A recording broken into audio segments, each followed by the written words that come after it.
The meeting of Narada Muni and Bhakti Devi. Invocation. We offer our humble obeisances unto Lord Sri Krsna, whose transcendental form is bliss personified. He is the cause of the creation, maintenance, and destruction of the universe and the destroyer of the three types of miseries. We pay our humble obeisances to Sri Sukadeva Goswami, who is like the Supersoul. He left home immediately after giving birth, though he had not undergone any sanskaras or purificatory ceremonies. Upon his departure, his father out of separation followed him calling, "O my son! O my son," but only the trees responded. Once in the forest of Naimisharanya, Sri Sonaka RSI, the best of sages who are experts in tasting Krishna Katha, asked Sutta Goswami some questions after paying obeisances. Sri Sonaka said, "O Sutta Goswami, your knowledge dispels the darkness of ignorance like millions of suns. Please recite the nectarian pastimes of Lord Krishna, which are like a tonic for the ears." How can one increase the discrimination that results from knowledge of devotion and renunciation of the material world? One, how do Vaisnavas get relief from the illusion created by Maya? In Kali Yuga, the general populace is demonic. Please explain, therefore, the best means to purify those who are troubled by various types of tribulations. O Sutta Goswami, please describe that sadhana or the most promising purifying process that will take one to Krishna. A touchstone can give only material happiness, and the Kalpvyaksha tree can at most grant heavenly opulence, however. When the spiritual master is pleased, he can give the eternal abode of the Lord, the Vaikuntha planet, which is not achieved even by the yogis. Sri Sutta Goswami said, "O Sonaka, your heart is full of love for the personality of Godhead. After proper deliberation, therefore I will give you the essence of all conclusions, which will destroy the fear of birth and death and increase the flow of devotion, which is the chief cause of Lord Sri Krishna's happiness. Please hear it attentively." Sri Sukadeva Goswami recited Srimad Bhagavatam in Kali Yuga to destroy the fear of the snake of death. There is no superior means than this for the purification of the mind. One attains the Srimad Bhagavatam, however, only after accumulating pious activities for many lifetimes. When Sukadeva Goswami sat among the sages and prepared to recite Srimad Bhagavatam to Parikshita Maharaja, two the demigods, who are experts in accomplishing their work, approached him with a pot of nectar. They offered humble obeisances and said, "Please accept this pot of nectar and in exchange give us the nectar of Harikatha. Let King Parikshita drink this, and let us drink the nectar of Srimad Bhagavatam." At that time Sri Sukadeva Goswami thought, where is a piece of glass and where is a transcendental gem? How can one compare these two? What is the question of comparing this material nectar, though celestial, with the transcendental nectar of Srimad Bhagavatam? 3. In this way Sukadeva Goswami made fun of the demigods. He did not consider them proper recipients of Harikatha, because they were devoid of pure devotional service. Hence, hearing the Srimad Bhagavatam is rare even among the demigods. Lord Brahma was astonished to learn that Parikshita Maharaja became liberated just by hearing Srimad Bhagavatam. In Satyaloka, he put the Srimad Bhagavatam on one end of a scale and all other processes for obtaining liberation on the other. Upon seeing the Srimad Bhagavatam tilt the scale, all the sages present were struck with wonder. They asserted that in Kali Yuga only hearing and reciting Srimad Bhagavatam, which is non-different from the personality of Godhead, can immediately relieve one from material distress. If one hears it according to the proper process, it will certainly grant bhakti. Previously the most merciful Kumara brothers recited Srimad Bhagavatam to the sage Narada. Although Sri Narada had heard it from Lord Brahma, the Kumaras allowed him to hear it according to the recommended process. 4.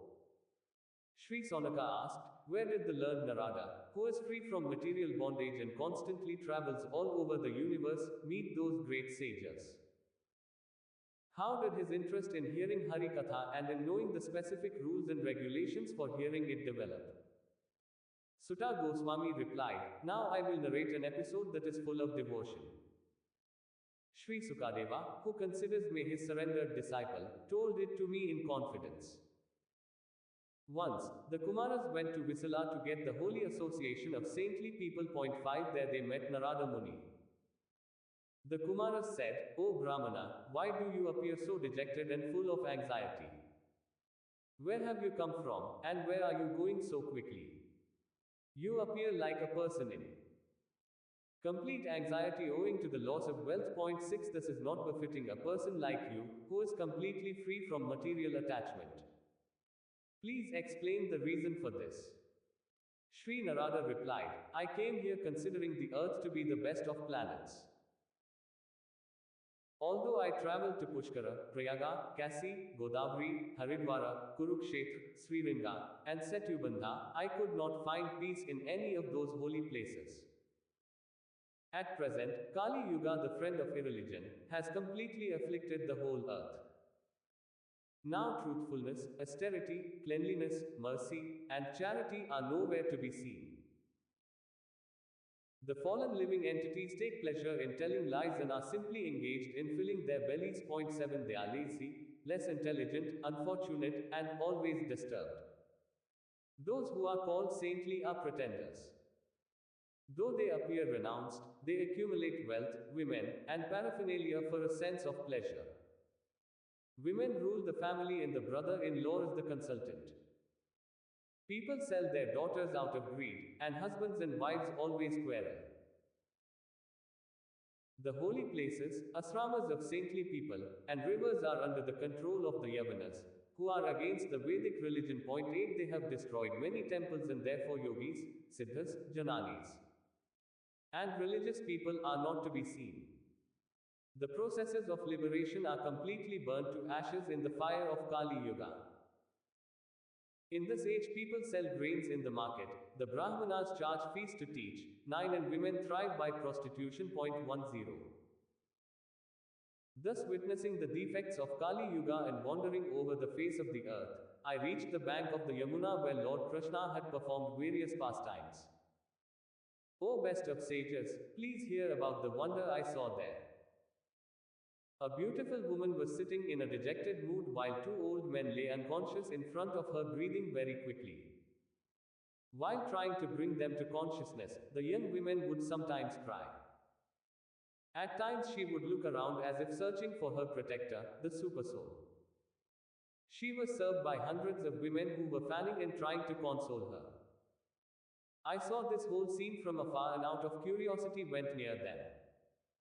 Upon seeing me, the young lady stood up and spoke very piteously. She said, O saintly person, please stay here for a moment 11 and dispel my distress. Your auspicious vision destroys the sins of materialistic people. By your words, I will get relief from misery and become peaceful. Only by great fortune can one get the darsana of a person like you. I inquired, O virtuous lady, who are you and who are these two men lying here? Who are these ladies serving you? Please explain the cause of your distress in detail. The lady said, My name is Bhakti, and these two are my sons Janana and Vairagya. Point 12 By the influence of time they have become old and decrepit. 13 These women are the holy rivers, such as the Ganges. They have come here to serve me. 14 Although I am directly being served by these ladies, still, I am not peaceful. Point 15 O sage, whose only wealth is austerity, though it is well known. Please hear my story carefully and grant me solace. I was born in the land of Dravida, in South India, and I grew up in Karnataka. I was respected in the state of Maharashtra, but when I came to Gujarata, I lost my youth. 16 Rogues influenced by Kali Yuga broke my limbs, and for a long time I remained in that condition, and thus, along with my sons, I have become very weak and impotent. Upon coming to Vyaindavana, I regained my youth and beauty, but my two sons, who are lying here, are still old and tired. Point 17 I will leave this place and travel to foreign lands. 18 But I feel sad owing to the plight of my sons. We always remain together, so why is it that I am young and they are old? It should be that the sons are young while the mother is old. I am astonished by this and so I lament. You have mystic power and are most intelligent, therefore, please explain this to me. Narada said, O chaste lady, from within my heart I see the cause of your misery, therefore I advise you not to lament. Lord Hari will shower all auspiciousness upon you.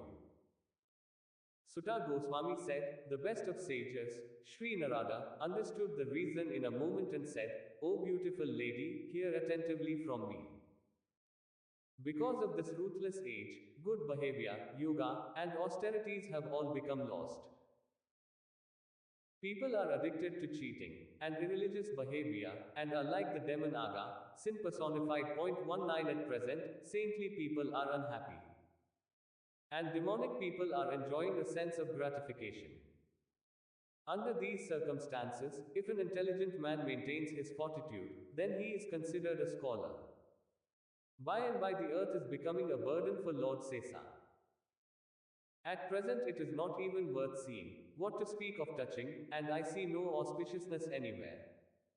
Everyone neglects you and your two sons. Because of worldly attachment to sense gratification, people are blind. Owing to their negligence, you have become decrepit.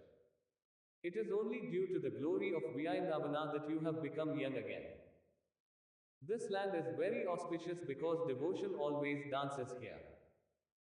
However, your two sons are being neglected and thus their health is failing. 20 But by the touch of Vyayandavana they remain asleep and breathing.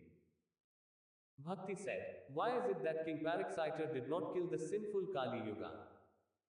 Because of Kali Yuga, all objects have lost their essence. Why does the most merciful Lord Hari tolerate irreligion? O sage, please remove this doubt. I feel pacified by hearing your sweet words. Narada said, O auspicious young lady, now that you have asked, please hear me with attention as I explain everything and thus relieve your misery. Kali Yuga took control and started obstructing auspiciousness the day Lord Krishna left this planet for his abode. When King Parikshita traveled on earth, conquering all the kings, he met Kali, who fell at his feet and took shelter in him. The king, who understood the essence of things just like the bumblebee, decided not to kill him because that goal which is not attainable by penance, yoga meditation, or samadhi, is easily attained in Kali Yuga simply by performing Hari Kirtana. 21 Although the king knew that Kali Yuga was useless, he spotted this one essential good quality. And understanding that this would make the living beings happy, he spared him. Because humanity is engaged in irreligious and immoral acts, everything has lost its essence. All objects, including the seeds of the earth, are ineffective. 22 The Brahmanas, being greedy for wealth, are performing Bhagavata Katha in people's houses. And therefore the essence of Katha is lost. 23 Immoral, atheistic, and sinful people have begun to reside in the holy places, causing the influence of those places to be lost.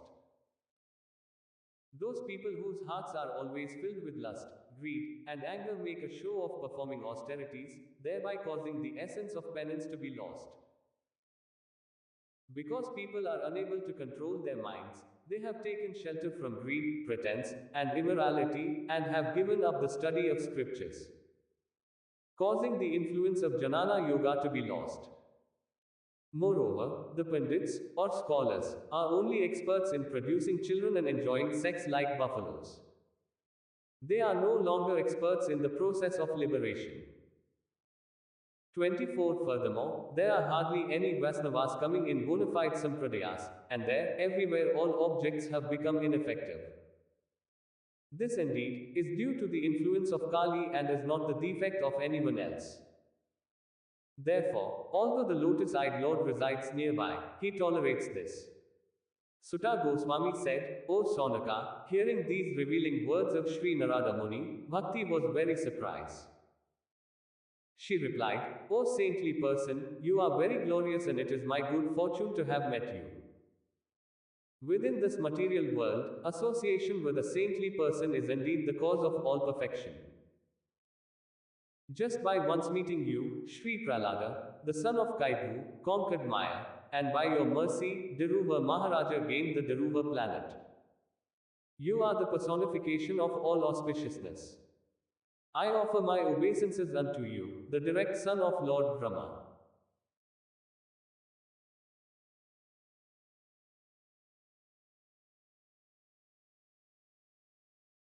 The meeting of Narada Muni and Bhakti Devi. Invocation.